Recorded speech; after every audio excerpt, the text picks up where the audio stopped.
મત કર્મકૃત. ખૂબ આનંદની વાત છે કે ઈશ્વર સ્વયં આવી રીતે આપણા જીવનમાં પ્રવેશ કરે છે. પણ શ્રીમદ ભગવદ્ ગીતા અને ઉપનિષદોમાં તો અમે એવું સાંભળ્યું છે, ઈશ્વર સર્વભૂતાનામ હૃદય પ્રદેશમાં રહે છે. યો વેદ નિહિતમ ગુહાયામ, પરમાત્મા એ હૃદય ગુહામાં છે ત્યાં જ છે. પણ ઈશ્વર પ્રવેશે છે એટલે કેવી રીતે? એ અંદર રહેલો જે પરમાત્મા છે એ જણાય છે, એ પોતાને જણાવે છે. પણ ક્યારે જણાવે છે? ઉપનિષદમાં ખૂબ સુંદર વાત કરી છે એની. યમ એવ એષ વૃણુતે, જે એનું વરણ કરે છે, તસ્યેષ આત્મા વિવૃણુતે તનું સ્વામ, નાયમાત્મા પ્રવચનેન લભ્યા, ન મેધયા ન બહુના શ્રુતેન. યમ એવ એષ વૃણુતે, એવ શબ્દ ખૂબ મહત્વનો છે. માત્ર એનું જ વરણ કરે છે. That means lord should not be your first priority. ઈશ્વર એ એક જ માત્ર તમારી પ્રાયોરિટી હોવી જોઈએ. ઈશ્વર પરમાત્મા should be your only priority. ખ્યાલ આવ્યો? એ એક જ નું પ્રાધાન્ય આપણા જીવનમાં હોય, એક જ હોય. એમ એવ એષ વૃણુતે.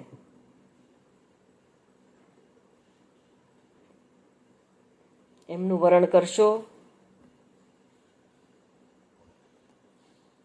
પસંદગી પરમાત્માની જ કરશો. પરમાત્મા સિવાય બીજું કોઈ નહીં જોઈએ. બ્રહ્મ જ્ઞાન કે આત્મલાભ સિવાયની કોઈ વાતો નહીં. તો એવો જે છે મોક્ષાર્થી, જેનું 100% ચિત્ત શુદ્ધ થઈ ગયું છે, તેને માટે તસ્યેષ આત્મા વિવૃણુતે તનું સ્વામ, પોતાની જે જ્ઞાનની પ્રભા છે, પોતાનું જે જ્ઞાન છે, બ્રહ્મનું જે બ્રહ્મત્વ છે, ઈશ્વર સ્વયંનું પ્રગટીકરણ કરે છે, સ્વયં પોતાને પ્રગટ કરે છે, એટલે કે જણાવે છે. કઈ રીતે જણાવે છે?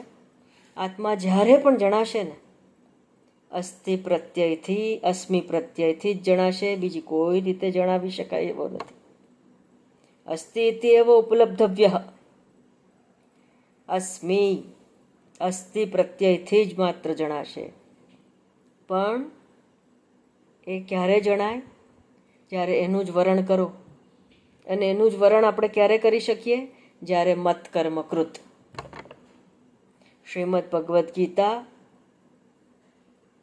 ઉપનિષદના ગૂઢ રહસ્યોને આત્મસાત કરી શકીએ, એને માટેની પૂર્વ ભૂમિકા રૂપ શ્રી કૃષ્ણ પરમાત્મા આપણી પર અપરંપાર કૃપા કરીને આપણને તૈયાર કરે છે.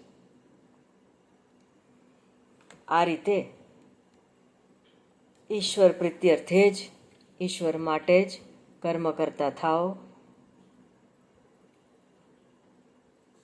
જે કંઈ પણ ફળ સ્વરૂપે મળશે એ ઈશ્વર જ મળશે. અને અંતે તમને ક્યાં સુધી લઈ જશે? મોક્ષ, આત્મ સાક્ષાત્કાર, જે અંતિમ અને પરમ પુરુષાર્થ છે ત્યાં સુધી લઈ જશે. પણ આ યાત્રામાંથી પસાર થવું પડશે. આગળ પણ કહેવાઈ ગયું છે કે કર્મયોગની ઘાટી, ભક્તિ યોગની ઘાટી, ઉપાસના યોગની ઘાટીને પસાર કરવી જ પડશે. ના, અમે સિદ્ધિ પેલી મોટી જ વાત કરો, સિદ્ધિ અમે પરબ્રહ્મની જ વાત કરો, એ જ અમને નિર્ગુણ નિરાકારની સિદ્ધિ જ વાત કરો, એમ ન થાય. ચિત્ત શુદ્ધિ નથી થઈ, તૈયાર નથી થયું. વાત કરવાને તો કંઈ વાંધો નથી, વાત કરીએ પણ છીએ, વર્ષોથી સાંભળીએ પણ છીએ. મળ્યું, આત્મસાત થઈ, કેમ? ખૂટે છે શું? કર્મ ભક્તિ અને ઉપાસના તો કરીએ છીએ, પણ કર્મયોગ નથી કર્યો. નિષ્કામ કર્મયોગ, કર્મ ફળની ઈચ્છા વગરનું કરેલું કર્મ. તો કર્મ ફળની ઈચ્છા વગર કઈ રીતે કર્મ થાય? કર્મ ફળની ઈચ્છા વગર જો કર્મ કરવું હોય તો એનો એક જ રસ્તો છે, ખૂબ નાનો અને સરળ રસ્તો છે, સમર્પણનો. એની વાત આપણે આગલા ભાગમાં કરીશું.